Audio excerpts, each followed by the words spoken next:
Then the final one, number 3, the final one. Does God really desire to intervene in my life? You know, some say that Thomas Jefferson was a theist.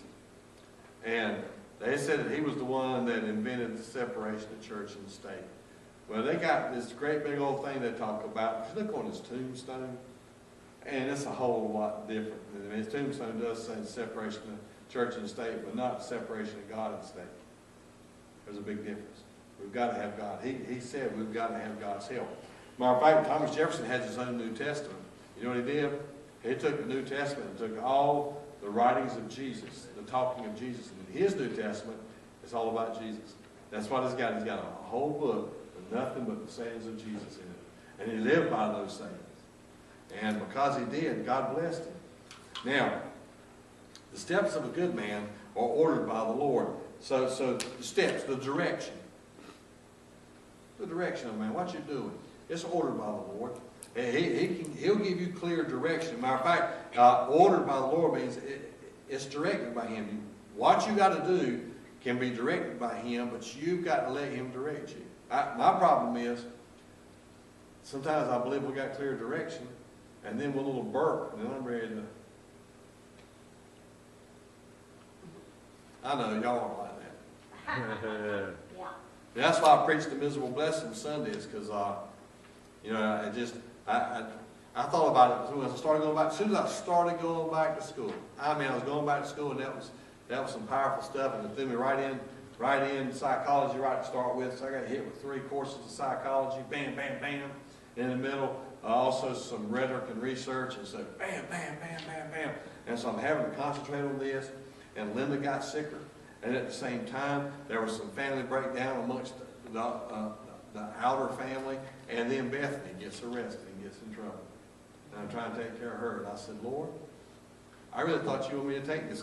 I really thought you wanted me to go back to school. But ever since I've been back to school, it's been nothing. And when we go to see Bethany, we drive there 4 hours and 5 hours. I'm writing papers all the way up there. Writing papers all the way up there. Bethany, Linda's driving up. I'm writing papers all the way up there. Then I drive back, and I send my papers off. When we went to on a vacation and went up to Vermont, I did my final exam in one of my psych classes. We were gone for 2 weeks or a week and a half. The first week, every morning, because Linda slept late, every morning I was doing homework. And every night I was doing homework, and I sent off all these papers and sent off this major essay and this test, you know. And I'm thinking, Lord, it'd be nice to breathe a little bit. I thought when you told me to take this was going to be for some advantage, but so far, I hadn't seen a whole lot of advantage. All I've seen is disadvantage. But you know what? Again, the steps of a good man are ordered by the Lord, and He delighteth in His way. Then let me read this from, it says, though he shall fall, or though he fall, he shall not be utterly cast down. Though he fall does not mean he has to fall, but when he falls, it's definite. He's not going to be utterly cast down, for the Lord upholdeth him with His hands. So let's read that. First I want to read it in one version, I'll read it in the other. But this I love it. It says, the steps of a good man are directed and established by God when he delights in His way, and he busies himself with his every step. So we're staying busy for God. God likes that. Though he falls, he shall not utterly be cast down, for the Lord grasps his hand in support and upholds him. And here it is again, the message. Stalwart walk in step with God, his path blazed by God. He's happy. If he stumbles, he's not down for long. God has a grip on his hand. I've seen guys that were called to preach, and they were good preachers, and something happened along the way, and they quit preaching, they got disgusted, or something happened, and they backed out. You know, it's not wrong to back preaching again, because God's got their hand. He's got them up. See guys be singing or whatever they do for the Lord, and they back out for a while. When they get back in, they're doing it again because it's part of them. It's part of their makeup. God's put it in them.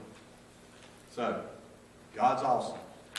Next we're going to talk about the outward attributes. We're talking about the inward attributes for 2 weeks, and then we're going to talk about the outward attributes.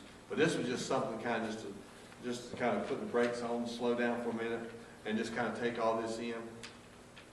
Because he has all knowledge, that's how he can know. And because he has all power, that's how he can actually not only direct me, but he can actually pull my hand back up. That's what's awesome. It's awesome. Anybody got any questions? He was teaching you all along. The miserable sermon you were teaching. I found out when you try to do something for the Lord, Oh, yeah. everything that can is going to try to block it. Oh, the enemy. He's been teaching you through your misery of all the things that happen. Oh, yeah, God's awesome. We don't have to worry about that. He is so awesome. We never were going to end up anyplace there. We're going to end up, yeah, we're fine. You know, it's just, it's we want it done. I'm looking for microwave. I'm looking for a microwave, and God wants a crock pot. Come on, Lord, let's microwave a little bit. No, we're doing a crock pot. Okay. Or a pressure cooker. Or the pressure cooker. Yes. I'm going to tell you what, you can't get much better chicken and rice or chicken and pastry than that. But when you got in that pressure cooker with that chicken and that thing, I'm getting hungry right now just thinking about it. Don, is my certificate for chicken and pastries is done in the pressure cooker? No.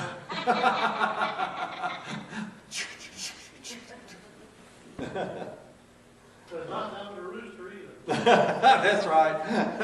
That's right. But if there's not anymore, we're going to go ahead and close, and y'all can visit some more. We stopped kind of early tonight, y'all. We're going to visit This some chicken and pastry is made from capon. more. Came in from what? Capon. What?